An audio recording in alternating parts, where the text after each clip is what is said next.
പിന്നെ ഞാൻ നിങ്ങൾക്ക് ഉത്തരം പറയേണ്ടത് ഇത് ക്വിസ് ഒന്നും അല്ലല്ലോ. എന്താണ് തീവ്രവർഗീയതയില്ലേ? RSS തീവ്രവർഗീയത ഉണ്ടെങ്കിൽ നിങ്ങൾ അതിനെതിരെ കേസ് കൊടുക്കാമല്ലോ. ഈ കേസിൽ നമ്മൾ ഇടപെടണം മുതലാളി. RSS തെമ്മാടികളാണ് എന്ന് കെ മുരളീധരൻ പറഞ്ഞിട്ടുണ്ട്. KPCC പ്രസിഡന്റ് ആണോ നിങ്ങളുടെ രാജാവ്? ഇസ്ലാമികവൽക്കരിക്കാന്ന് പറഞ്ഞ വോട്ടാണോ ഇരിക്കുന്നത്? RSSനെ പറ്റി പിണറായി വിജയൻ പറഞ്ഞല്ലോ, ഹിന്ദുക്കളുടെ വോട്ട് കിട്ടാൻ വേണ്ടിട്ടാ ശ്രമിക്കുന്നത്.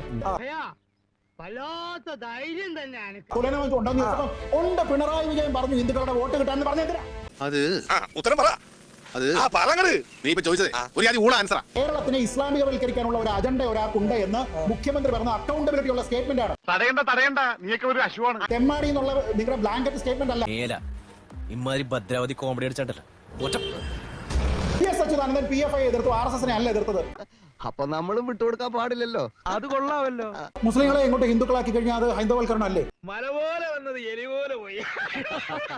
ഇസ്ലാമികവൽക്കരണം നിങ്ങൾക്ക് ബുദ്ധിമുട്ടുണ്ടായിരിക്കും. അതാണല്ലോ നിങ്ങൾ ഇത്ര നേരം ഉരുണ്ടത്. മറന്നു. അതൊക്കെ എന്റെ കുറ്റാ. വർഗീയവാദികളെന്ന് പറയാൻ ഒരു മടിയില്ല. മതേതരത്വം താങ്കളുടെ ഞാനെന്ത് വേണം? BJP-ക്കാരനല്ലോ പിണറായി വിജയൻ. പിന്നെ എന്തിനാ RSSനെ പേടിക്കുന്നത്? RSS BJP തമ്മിലല്ലല്ലോ. വർഗീയവാദി എന്ന് പറയാൻ ഇത്ര പേടി? കാര്യമായിട്ട് ചൊറിയുന്നുണ്ടല്ലോ. അമ്മാവൻ ചൊറിഞ്ഞൊറിഞ്ഞ് തല്ല് വെച്ച് കൂട്ടുന്നു തോന്നുന്നു.